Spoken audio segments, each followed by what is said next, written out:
Let's solve a chemical equilibrium problem. You have SO3 introduced into a vessel at 1000 Kelvin, and the equilibrium mole percent dissociation to the products is 25% under conditions such that the total pressure is 2 atmosphere. Now calculate Kp, the equilibrium constant, assuming that the dissociation reaction is what is being shown here.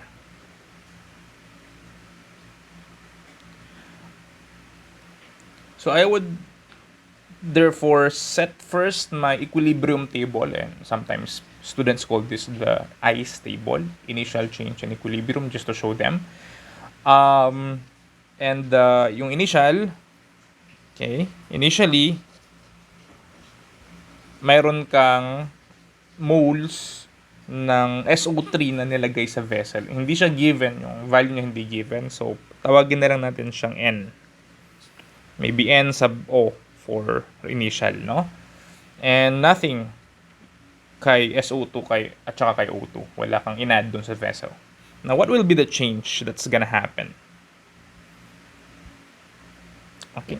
So, the change will be that ang sabi sa problem, mayroong 25% dissociation daw. So, that will be mathematically equal to minus 0.25 of whatever the amount of SO3 you placed initially in the vessel. Okay?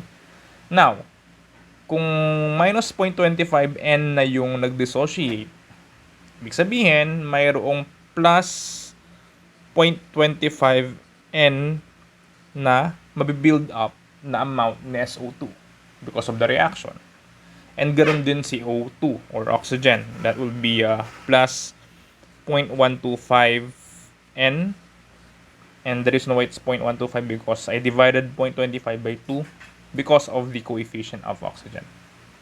So what will happen at equilibrium?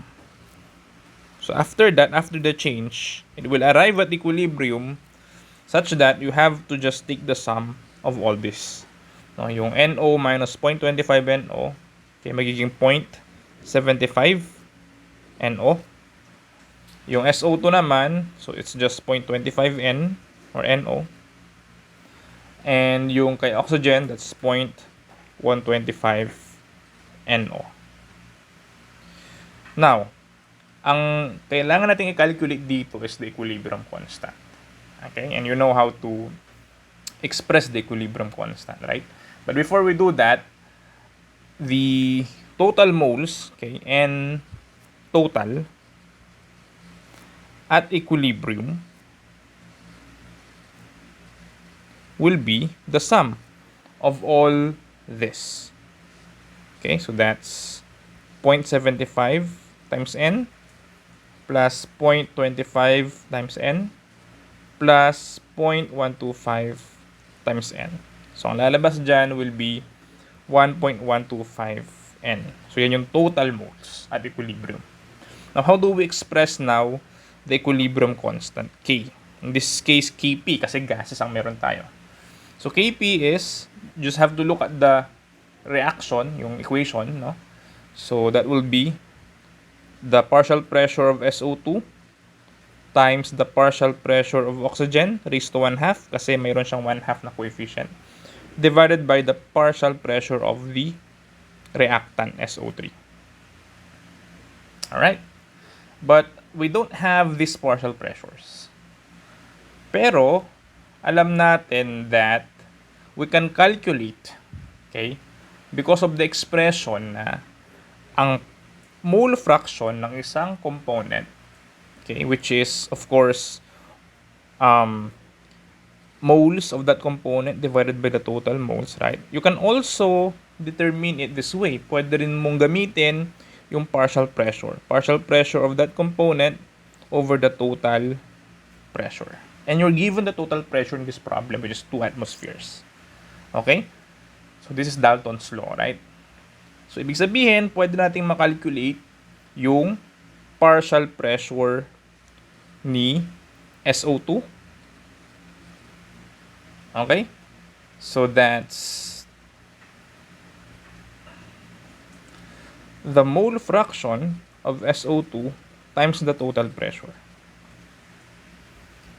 Okay? But what is the mole fraction of SO2? Eh di yung moles na SO2, which is this. Yung ating 0.25 na nandito. That's the moles of SO2. 0.25 times N initial. But the total moles na compute natin yung kanina, that's 1.125 times N. And then the total pressure is 2 atmosphere. Therefore, yung partial pressure na SO2 is equal to 0.444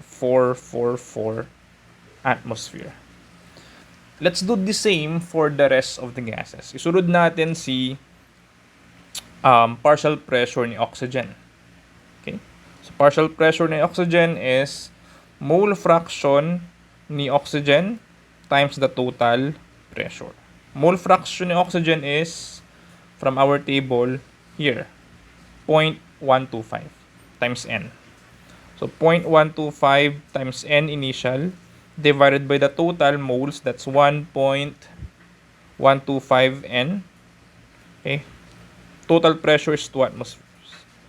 So ang lalabas dito is 0.222 atmosphere. Yan yung partial pressure ni oxygen. And lastly, you wanna determine the partial pressure of the reactant SO3.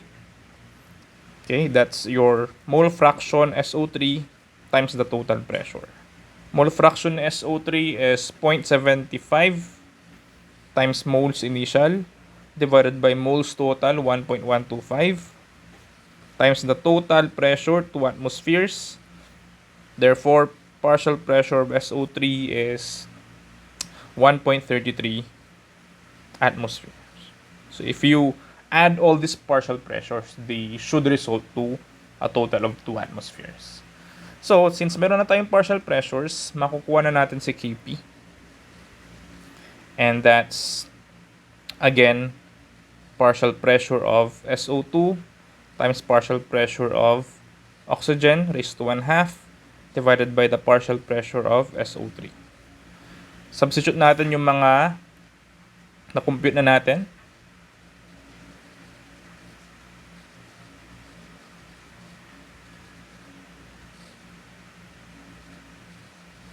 And finally, ang Kp, okay, is 0.157.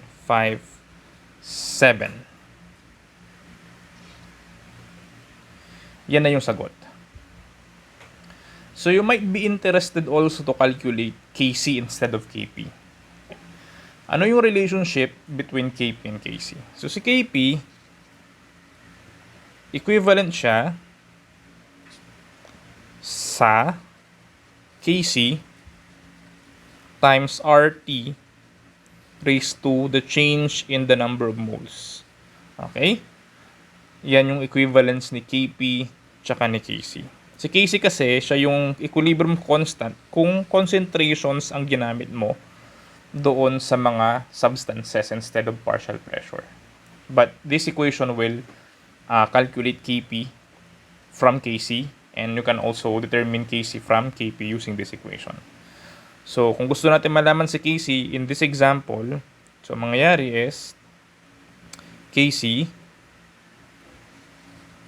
equals Kp divided by RT raised to delta N. The delta N here is the change in the moles of gases lang. And yung ating reaction naman, puro gas yun. So, that's Kp, it's yung 0.157 na nakalculate natin. Divided by R is 0.08205. Okay. Temperature is, may given bang temperature sa problem? Yes, it's 1000 Kelvin. Raised to delta N. Ano ba yung delta N?